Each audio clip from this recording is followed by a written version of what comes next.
Hey everybody, welcome to this episode of GeekStorm. Coming at you, being taped in the heart of downtown Kokomo at Kokomo Toys and Collectibles, 111 East Sycamore.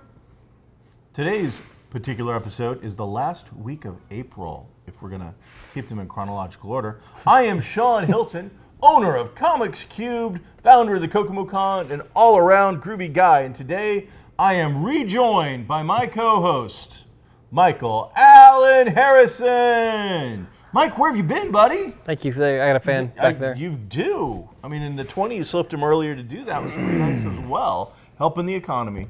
I've been working. Really? Oddly enough, for the past 13 years, I've worked 3 Fridays in a row, and then I'm off 6 Fridays in a row. Then work 3 Fridays in a row, off 6 Fridays in a row. Happens quite a bit. We taped this show 2 weeks ago, and you weren't at work. You just didn't come to this. What do you mean? Well, you were at a convention. You decided to go to that instead of filming this. I was doing charitable work, and I was on the clock. Might not want to discuss that too further. Alrighty, everybody. Thanks for checking out this episode. So, this week we are going to be discussing the passing away of a famous director, an upcoming movie, and some television. You just vague booked the intro. Isn't that great? We're going to talk. Okay, kick it off with celebrity death and destruction. Joni does no longer love Chachi because she's I still love dead. him in perpetuity. We don't know. Dead. The young lady, what's her name? Erin Moran. Not young. Erin Moran. She's only 56. Now, I suppose age is subjective, but 56 for somebody that used to be, on one of the highest rated television shows. On a cosmic scale, that's very young. That seems pretty young. Sure. But Erin Moran was passed away, found dead in Indiana, which surprised me as somebody who puts on a convention and is always seeing those kind of celebrity type, exactly her kind of celebrity type popping up selling their autograph. Right. I have never heard of her doing an autograph session anywhere in the entire Midwest. Me either. I had no clue that she was residing in Indiana. I mean, I would have, I'm not joking, between Kokomo Toys and Comics Cubed and the Kokomo Con, we would have reached out and at least had been interested in having her in to do a signing between the Happy Days and the legitimately Joni Loves Chachi, plus numerous assorted guest appearances in television shows for the next 10 years after that, I am sure. It would have been interesting. Sure. Had unfortunately just passed completely into obscurity. Yeah. To the point where, again, didn't even know. She had poor health and fallen on hard times and maybe just didn't feel like being in the limelight at all. It's hard to say. Did you love Chachi? I remember seeing probably the first episode of that show, but I don't remember anything after that. I doubt that it was on more than one season. I'm pretty sure it was not. But yeah, that's You'd sad. have to look it up, but That's sad. It's just weird. I mean, one of those things where that passing isn't necessarily going to affect the geek community, and she was in something big or a Carrie Fisher situation. But again, when somebody like that just up and dies, and you're like, well, they were still alive, right? B, what the hell were they doing? It's in a way, I don't know, it's just a little sad. It is different when you hear about somebody's death and your first reaction is, oh, I forgot all about them. Yeah. And then you kind of go back into nostalgia and what they meant to you and all that, but did they really mean that much? Because they might have been part of something, in your life much, much earlier, but if you forgot that they were even alive, then I'm not sure. I don't know that her work was relevant to the greater community after 83. So maybe not even making it into the 80s, which is unfortunate. That is. Another passing, Jonathan Demme, what I got off of your notes, the first name, and I was pronouncing the last name incorrectly up until now. Where you pronounce a lot of things incorrectly. Don't get started on that, mister. You are a font of misinformation and lies, malicious lies. So Jonathan Demme has passed away, famous director for such works as Silence of the Lamb. I also know the Lambs. Philadelphia, with our favorite actor of all time, Tom Hanks, and Denzel Washington. Denzel. What do you have? I mean, see, that particular movie, Silence of the Lambs, was the year I graduated from high school. I want to say it came out just as I was actually graduating, like that month or two, going to the theater and seeing it. It is by far, in my opinion, the absolute best adaptation from a book to a movie that I've ever seen in my life. Wow. The book is exquisitely done. It is really the only work by Thomas Harris that I think is exquisitely done. He has done other works featuring Hannibal Lecter, and he has done other works featuring other stories, which I have read, and nothing comes even close to the work that is Silence. For whatever reason, it was lightning in a bottle, and whether you say that's that was mostly because of Anthony Hopkins or. I think it was the Anthony Hopkins and the relationship with Jodie Foster, that really. It's okay. Like, sometimes I gotta help you out. It's fine. You're getting old. Meg Ryan. It wasn't Tom Hanks's. I didn't say Meg Ryan. I didn't say Meg Ryan. I said it was in my head. I couldn't. I was trying to get there. But it's a great film, and unfortunately, he had also not to the level of Aaron Moran, but really. I was looking at your notes. I'm like, what else has he done? Right after let's say Silence of the Lambs in Philadelphia, he really kind of took a break and got into did a little TV and did some documentaries and things like that. Probably passion projects, things like when you make your $10 million picture, whatever, you can do the things you want to do. So that's what he did. When he did start to come back to movies, whether it was bad choice in movies or whether he changed in his style and maybe didn't make quite as good a movie. He just didn't have a return to the hits like anything like that. So he's definitely he's one of those guys too. And there's a lot. There really are a lot. He's one of those guys too that got to start with Roger Corman and learned how to make film, the business of the production of, grind it out, everything out from Corman. And there was quite a few very famous people that got their start like that, and he's one of them. So sad to see him go. I mean, I don't know if we would have gotten anything great from him again, but again, he's one of those guys that helped make up. If nothing else, I mean, how many people own I Do, or now digitally, whatever, a copy of The Silence of the Lambs? It's time to break it out, pull out the remote, check it out, check out that amazing performance that he, as the director, gets out of Jodie Foster. And it's a great movie. It is truly a piece. And Philadelphia, I mean, both of these, not only did they make good money, but both of them had accolades from the Academy and other things. Both of them nominated for different awards. Right. So I think Denzel won Best Actor in that one. Best Supporting, I believe. Supporting, okay. I believe it was a supporting. Could be wrong. But double check. Great, always check your facts, folks. Great movie. Great movie. Any other passing aways, or can we get on to fun stuff? I don't know. Woohoo! Somebody did pass away.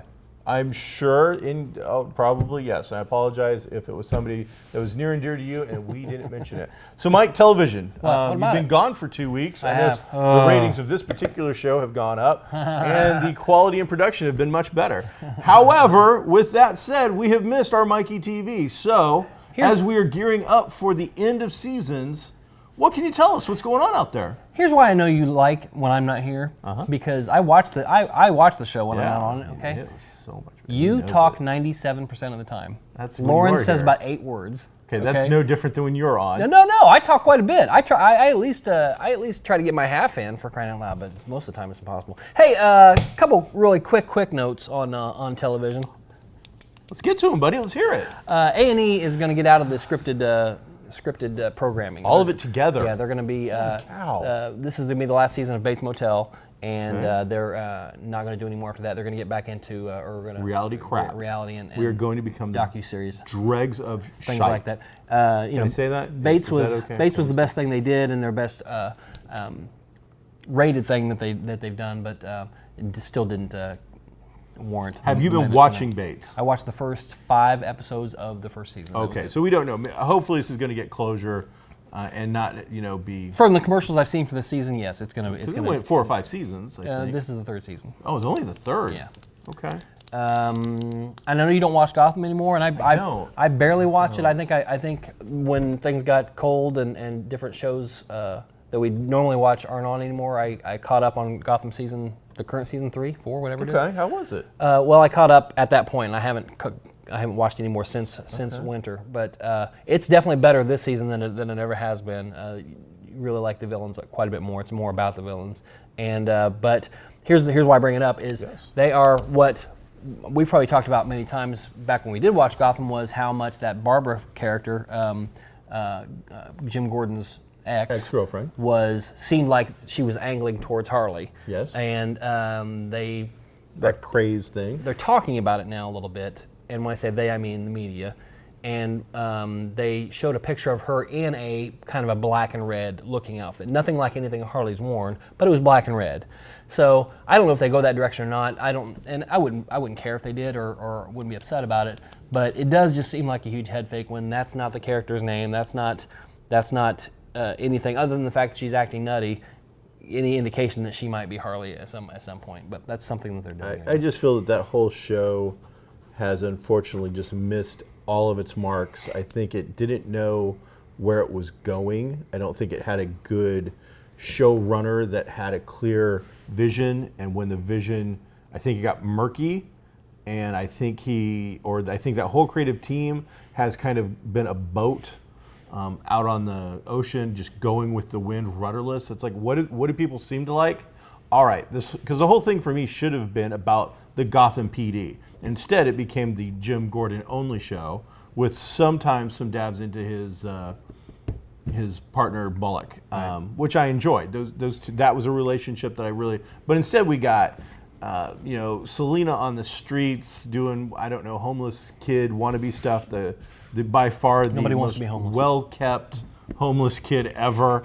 I don't know She's how a much thief. product she's stealing hair product. Light It fingers. appears. Ooh, thank you very And much. then you've got just so many things. And then this is the Joker. It's not the Joker. This is the Joker. Well, one, Bruce Wayne is like 9 or whatever he's supposed to be. None of it. The timelines just don't work out very well. It's not interesting. Here's what they could have And done I to make want that it show to be much so better, much better. is make Bruce 5 years older from the beginning and let us see how he became Batman. We haven't seen that. They did a little bit in Batman Begins, but geez, you could spend a whole season on him learning thieving skills. You could learn a whole season on him learning science stuff, whatever. Yeah.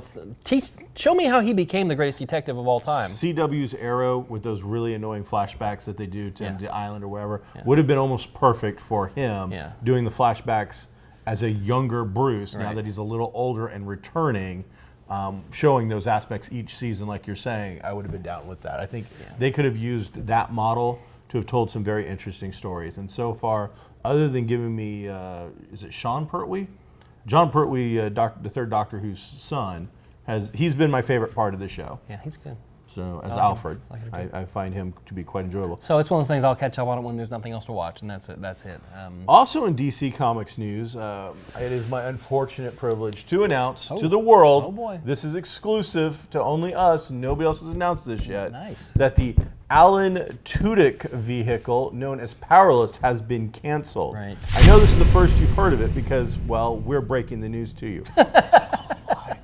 But unfortunately, the quirky little 30-minute situation comedy couldn't find an audience and has perished. I saw the first episode, and I had heard good things about it from people, and it was one of those things I was going to go back and get because it's only you're going to invest 22 minutes of your life for once a week. So, but it did get canceled, and with some unaired episodes. So I'm sure those will show up on a streaming service somewhere.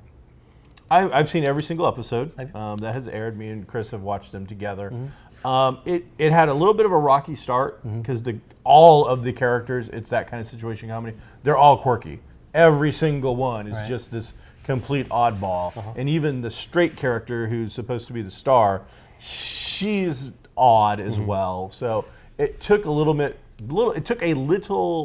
for all the chemicals in that particular bit of soup, Jello, whatever, to gel into something cohesive. Yeah. I think they had just found it, but I don't think it was based on strong enough characters all around to keep it going. If you loved Powerless or really enjoyed Powerless and have not seen Better Off Ted, I highly recommend going and watching Better Off Ted because this almost to me felt like a carbon copy of Better Off Ted moved over to the DC universe, except Better Off Ted I think was much better and went about 2 seasons. So it was just a much better show.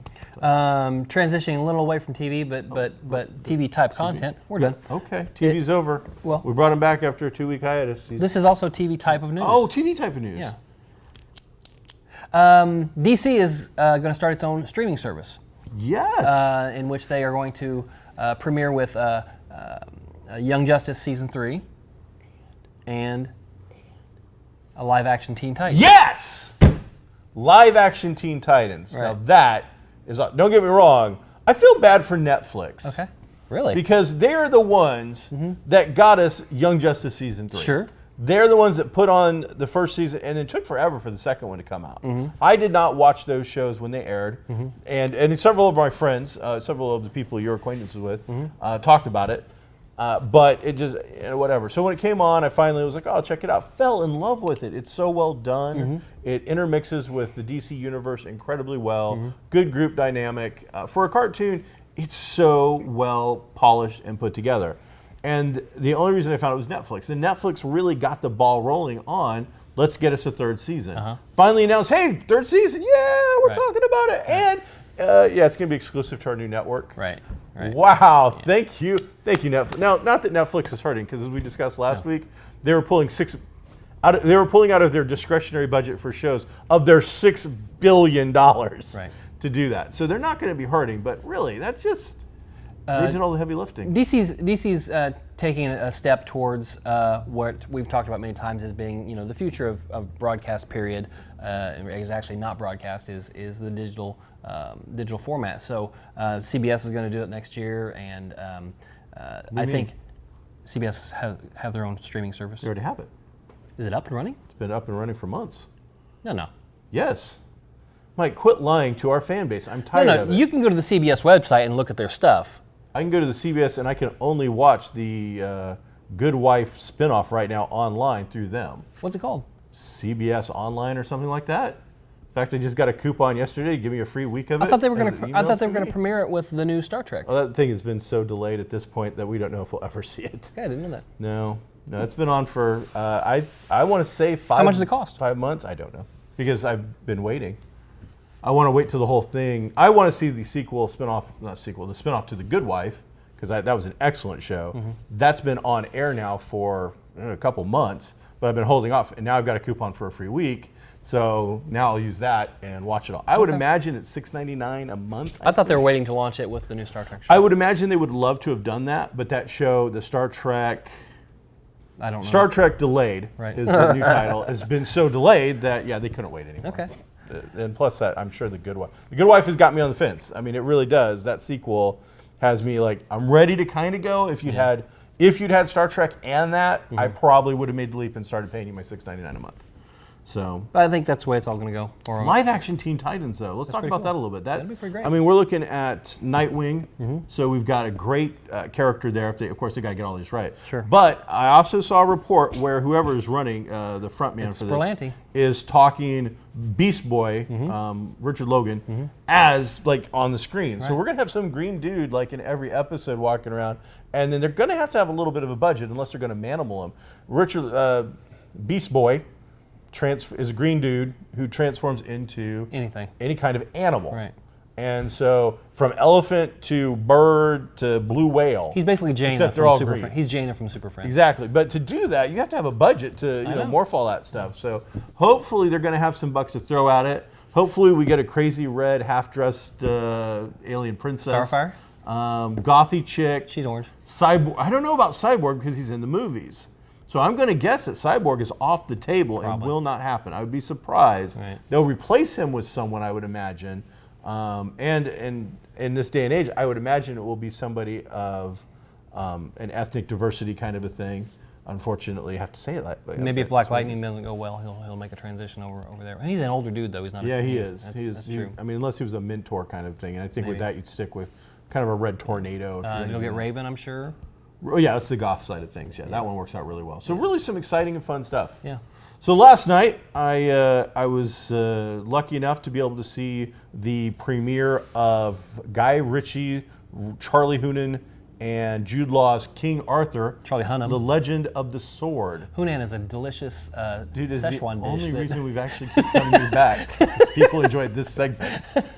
So I got to see that last night. Super crowded theater. Holy cow. Really? We got to the front and they're like, just so you know, there's a chance you won't find 2 seats together. Really? If it hadn't been for a very nice 2 guys that moved over 1 seat, me and Chris would have had to have split up. Now, the fact that the really nice guys didn't shut up during the entire film. This was here in Kokomo?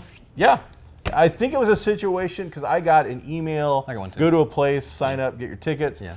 I think that is the only way it was done. I don't think anybody in there paid to be in there. There was no previews, and it started off with a much longer, elaborate warning. Because it's not released for 2 weeks. Yeah. There's been no word on this. Right. I've seen 1 or 2 commercials. The commercial previews, the trailers don't look good. It's not interesting. The posters have been uninteresting. I think this is the studio's attempt to get word of mouth out there. Well, studio, good idea, because that movie was really freaking good. Good. I'm going to just go straight at it. I'm going to give it an 8.5 out of 10. Wow. That's nearly 85%. The best summer movie I have seen thus far. Wow. The best. It's April. I think it's the best movie I've seen this year so far. Oh, good. That's I good. don't think anything has been better. This is an action, adventure, sarcastic, fun movie. Really well done. Eric Bana has a short part in it. He's great. Unfortunately, the rest of the cast, besides Jude Law, I couldn't tell you, but they all, whenever they're on the screen, every single person pretty much holds their own. There is his name Damone? He is the first guy in Star-Lord Galaxy that Star-Lord goes up against when he goes to get the gem. There's the 2 or 3 pirates. Jamon or something like that. Yeah, I can't remember. He's also got it's a great role in it. Name. But for those not familiar with Guy Ritchie, the most popular thing, most well-known thing for you to know is the Sherlock Holmes 1 and 2, starring Robert Downey Jr. and Jude Law. This thing just comes together so well. I think the younger generation is going to really dig it. I think they've got their first really good movie of the year. This felt to me like Conan meeting a Guy Ritchie flick is really the best way to describe it. It definitely does not have the feel of Excalibur in that sense of it. A lot of great action. It's the origin story. And the entire thing is just well paced. The sarcasm and the humor to go along with the action. Cinematography, top notch. The graphics, absolutely amazing. It looks very expensive. There's CG. It looks like they threw a lot of money at it. Oh man, it looks so good. Now I'm hearing, maybe I heard this a couple weeks ago, that they've already planned on like 4 of these movies. So they're really throwing their all their confidence in this. They definitely lined it up for a sequel, but gave you complete closure. But the idea is it's going to be. It is not based on the Arthurian legend. Right. It is that we've heard the Arthurian legend. Now let's reinvent the Arthurian legend. And so there's enough of that for a hardcore Arthurian legend fan that they're going to be upset and not happy with the film. Right. But they will at least recognize elements that are being done. The magic does go back a little more to a druid style, kind of more laid back. There is some flashy magic, but it's not a lot of, Gandalf-y. Were there Oliphants? Yes. Yeah, that's what you saw in the previews. They don't like call that. them that. Right. They just say they're, dark beasts or something. Sure. But that kicks off the film. That is the beginning. And just a spectacular explosion of color. Well, Excalibur was and very craziness. magic-centered, It was. But that not many was- of the other things we've seen in that have been, but why not? So, and names are mentioned more, like you don't see Merlin.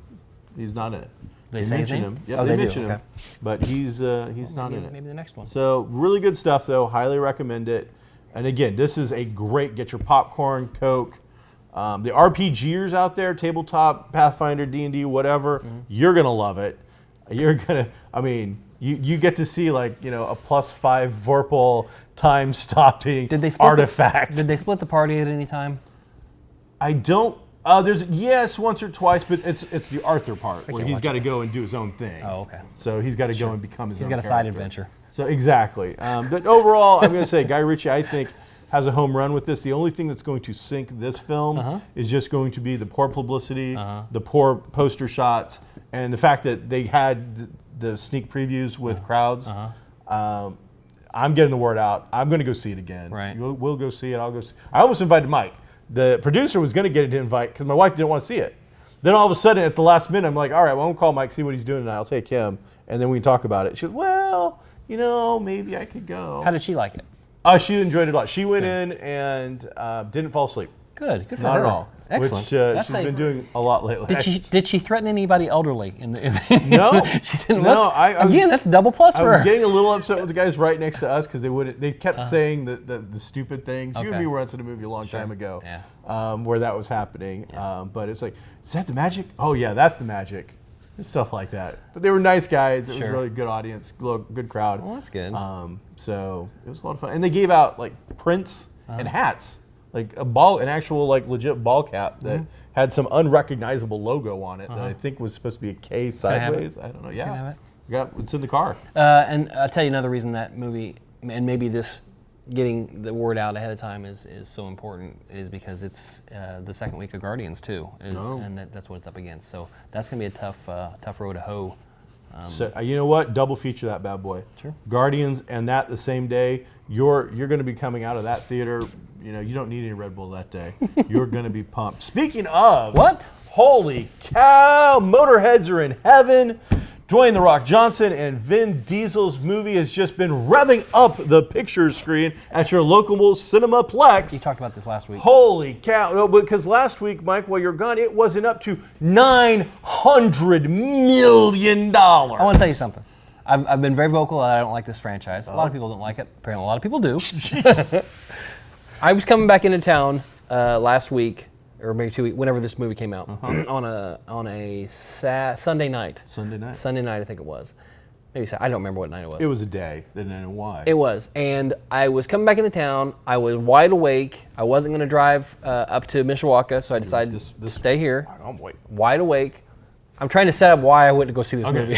Oh, you went and saw the film? I did. I haven't seen it yet. Well, I can't wait to hear your opinion. I went to the latest show. Okay. This is why we don't let them talk a lot, people. Oh, man. Because it's just a lot of dead space. You want to go beyond a half hour? Not particularly. Okay. All right. Whoa. Yeah, I gotta be somewhere. All right. We got 4 minutes until. Let me take 350. And it will take that long for to tell the story. No, I'm just saying. I went in not wanting to watch it. I only went in only because that it was. I wanted to stay awake for a few more hours. That direction just to make sure that you got the back blast. I left halfway through. Really? It was awful. It was awful. A-W or O-F? Awful. That's bad. Awful. Well, it appears that your opinion must be in the minority because $900 million later, holy crap, Mike. I mean, you know, all the puns in the world, I would have thought this franchise would have run out of gas like 2 or 3 movies ago. It's just going and going and going. And at this point, they've got to start actually thinking, like, how long can we keep it going until it stops making money? Yeah. And how much are we willing to pay these people to keep making this flip? Because you got to think Vin Diesel, who really, honestly, just had another movie out. What was? I mean, not Guardians, where he's just a voice. X. The Triple X. I don't think that did anything. I think that flopped like crazy. But you put him in this, and people eat it up. Yeah. So can you take Vin Diesel out of this franchise when he finally comes to the door and says, "I want a stupid amount of money," because he's really not worth it, but he is worth it because if he is putting, $900 million, how can you fault that? If The Rock is in it, it'll still steamroller. It'll before hit. You left, was he a major part of it? Oh yeah. He's one of the last one of two the, I've seen. He's family that they keep. You're gonna do this to family. We're family. Whatever. It's the worst. It's the worst. It's expendable for the cars. 900. Where are the action figures? I know that they put out die-cast and stuff, and we mentioned this before, but think about it. Anything and everything can get. There was a CSI blueprint murder kit at one point, but yes, there was. You look it up. Okay. They had to recall it because there was believed to be asbestos in the playset. No. But they're all their cars in 3.5 inch, voom voom size. Right. You can pull out your old Knight Rider car and your old A-Team van, and you can have a team up. Who's going on now? Oh, everybody loves that. Come on, the A-Team. You want an A-Team Fast and Furious? Look. There could be family. If you can find them. You can play with your 18 toys. I love it. Hey, everybody, I'm Sean Hilton. What? This is my good friend, Mike Harrison. To talk about. I greatly appreciate you checking in. Every day that we do this, we do it for you, the fans, because we love you. And not just because we like being on television or using whatever for a tax write-off or the fact that we get to spend time together. It's because we love you, the fans. So don't remember that. Don't just don't. Hey, everybody. Oh. Next week at Comics Cubed, Saturday, May 6th, it's Free Comic Book Day. Can I do the next half hour? So, be groovy. You can't do the next half hour. You got someplace to go.